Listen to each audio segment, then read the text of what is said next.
In turn, this really has lent itself to the event we're going today, where they can invite these famous chefs who've appeared now on your series.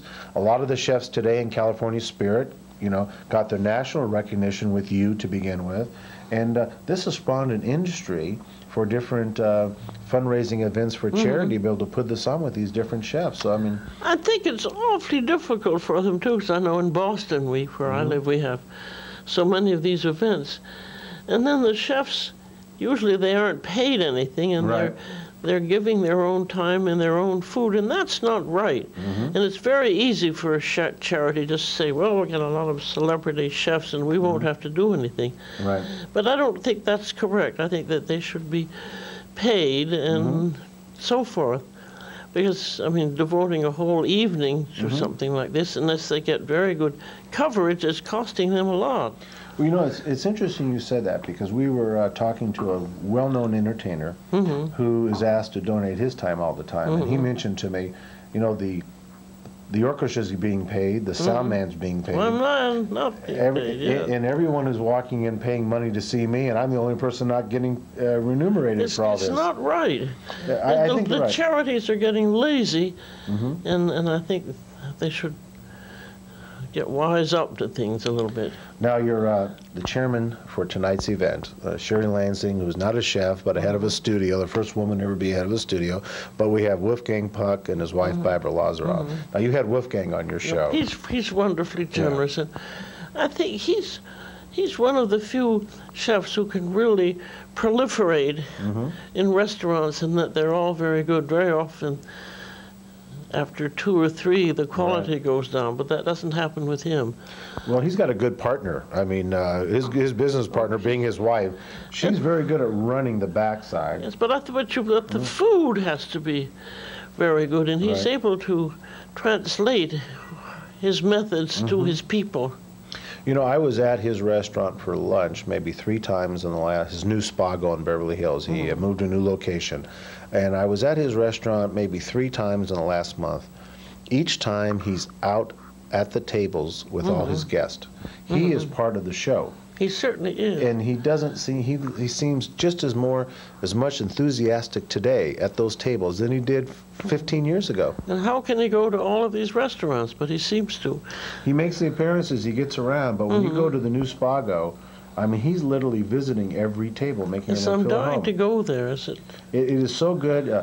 Bobby Short came in from New York 2 days ago, and we had an event planned for 2 days of activities where he put a beautiful concert on last night for a charity. But he asked for Friday night off, and he took off Friday night so he could go down to Spago and visit Spagos. Oh, good. And the first thing he did was, didn't come back and talk about how lovely the restaurant was or who was there. He talked about how great the food was. Good. Well, that's why you go. Well, you know, so many restaurants get caught up in either their views or who goes there. No, they don't last very long, though. No, and I think that's probably the secret of a good chef. Now, you've got some great chefs there today, and over half of them appeared on your show. Yes, they have.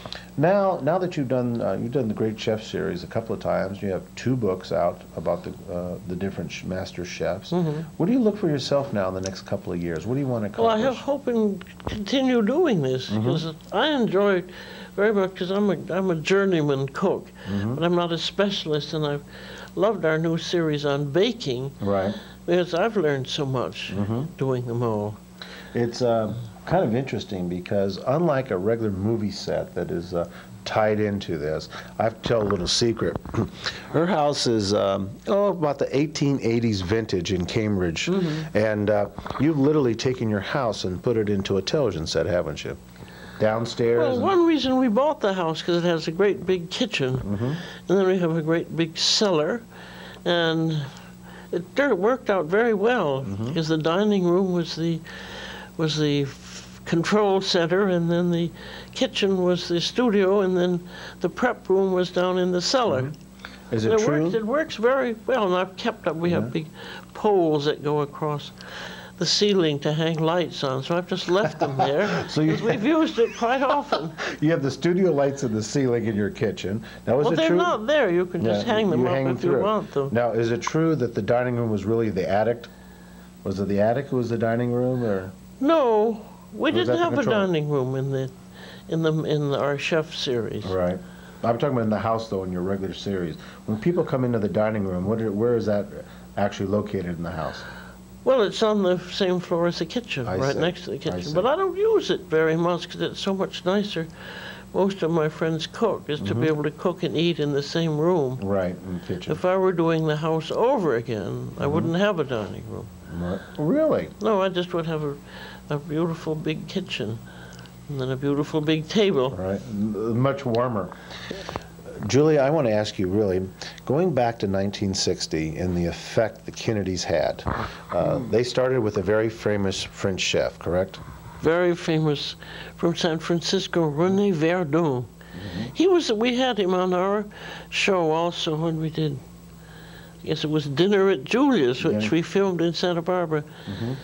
And he came and he was so nice. He taught, he's a very good teacher, and he did a lot of teaching of our people, and we just adored him. He set the tone for a state dinner. Oh, he did. Well, it was really very exciting having him at the White House, I think. You know, I think he and, of course, Jacqueline, with her clothes, Chanel, the hats, the beautiful French dinners that were known now around the world, the talk of the world, the embassy talks, really, and she spoke fluent French. She was charming. She was charming. The French loved her. Oh, she stole the heart of the French presidents. I never met her. I didn't go to the White House. I would love to have had one of their dinners. But that really, really set the tone for America's love for the French during those 3 years that they were there. And of course, you come out with the book, The Art of French Cooking, in 1961. Perfect timing. It was. Well, that was very lucky to me. If it had been 5 years earlier, it would have laid an egg. Right. When you look back now, I mean, Jacqueline's influence in bringing, let's say, French culture, which then now really changed not only the love for French cooking, but because cooking became so important, then it lent the Italian cooking coming in, because every 4 or 5 years we look for something different. But I think we're in a very difficult period now when people are really so afraid of their food. They have ruined our beef. I was in Aspen about a month ago and I was doing steak Diane. I didn't realize how our beef had deteriorated. But now I think, well, the lack of, and people just don't seem to understand you're not supposed to wolf down a 12-ounce steak. You're supposed to have a small, sensible piece of well-marbled meat. Right. It doesn't have any taste anymore. You don't know what you're eating. And I think they've ruined the beef, and it used to be absolutely beautiful. They've ruined canned tuna fish, too, because it's all packed in spring water. It disintegrates. It doesn't have the proper flavor. Just because of this fear of fat, because people really don't know what they're doing, I think. Well, let's talk about your favorite ingredient. Like tuna fish. Butter. I love tuna fish sandwiches. Well, let's talk about butter. I love butter. Butter and cream, but you don't have to use a great deal. No. Well, it's enough to give a lovely taste. Well, you know, and don't eat it don't eat it on bread at all. Use it in cooking. Just a little bit will smooth out and give that lovely taste to a sauce. Well, growing up in the restaurant business, we used to, at the very end, throw that little pat of butter into a sauce and give it this richness and thing. And we didn't use a lot. And think how delicious a hollandaise sauce is. It's not something you're supposed to eat every day. Right. But once in a while you certainly can, and eat it the right way. I think there's nothing worse than this food where they've cut down on all the good stuff and it ends up being tough or it doesn't taste right and you think you just don't want to eat it. You know what I think is amazing, and most other parts of the country don't realize, is the different areas of the United States where our cooking is so different. Let's take Cajun compared to the East Coast, or out here how California cuisine is so different. We're the size of Europe, and yet our culinary tastes are as varied in different parts of our country as all of Europe is. You know, have you spent much time down in New Orleans? That seems to be a great food. Well, I've been there 2 or 3 times, and I love it. They're so interested in food, and even the taxi drivers will say, "Well, where have you been, and where are you going tonight?" and so forth. Right. It's great. It's great, but it certainly is a kingdom of its own, isn't it? That's correct. That definitely. With that little French influence. Tell me, you know, we don't particularly plug any network, but there is such an interesting network now, the Food Network. Yes, we don't, for some reason, we don't get it in Cambridge where I live. There's Really? in some parts of New England. I think there are so many cable stations. There is, but it's become the rage out here. That's what I hear, that people leave it on all day. They leave it on all day, and David Rosengarten with his program Taste. Emeril Lagasse probably is the most popular. Oh, he certainly is. And he's become more animated as television comes through. Yes. Now he's cooking Emeril Live, which is a hysterical show. And then you've got the Two Hot Tamales. And they'll be there tonight. They'll be there tonight, the Two Hot Tamales. I know. It's kind of interesting. Here we have Emeril, who's become trained in Commander's Palace. Then opens 2 great restaurants in New Orleans. He's got one at the MGM Grand now. But really, he's a Fall River boy from Massachusetts. I know, I was going to say that, from Fall River, Mass. But then he had did he have a Portuguese background? Or? His mother's Portuguese. I think that made the difference. His mother's Portuguese, and his father, I forgot. I don't want to say Italian, but it's not the case. I know his mother is Portuguese. Hilda, because he's had her on the show several times.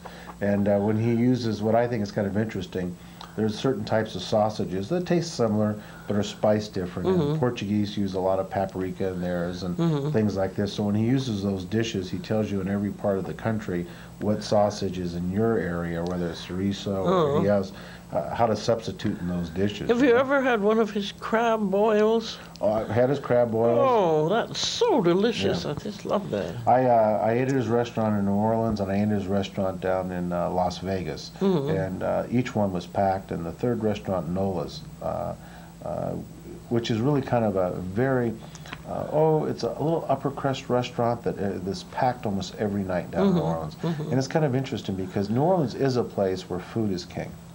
Before anything else. I mean, it's a very serious cooking. And we spent some time in the Northeast, in your area of town, where good shellfish is the call of the Lobsters. area.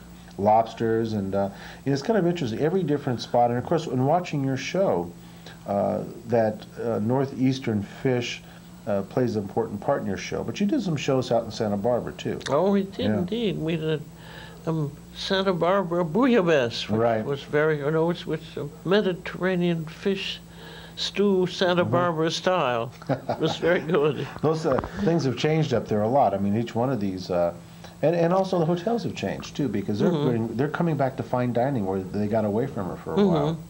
You know, some of the celebrity chefs are taking place at hotels where their own people are standing up there and are the stars of the show. Which I think is wonderful. That it's nice having hotels with good food. So I know we have, in Boston, we have the Four Seasons there, which is excellent. Right. And quite a number of others. You know, if there's anything I learned from this interview, from On the Town with Julia, I've decided one thing. I must get myself a French maid, because that's what started you out originally in cooking. So I think I'm going to take your advice and get myself a French maid. Good. And let her teach me how to cook. Do you remember, quite a long time ago, Samuel Chamberlain in his wonderful book, Clementine. She was a Burgundian cook who worked for them, and and he has a charming book called Clementine in the Kitchen. If there's any way we're going to close this show, the only way we can close this show with you, Julia, is for you to close it how you close every one of your shows. So if you'll do us the favor on the Town, we're going to do a close-up on Julia, and I want you to say those famous French words of yours, how we're going to close this show, okay?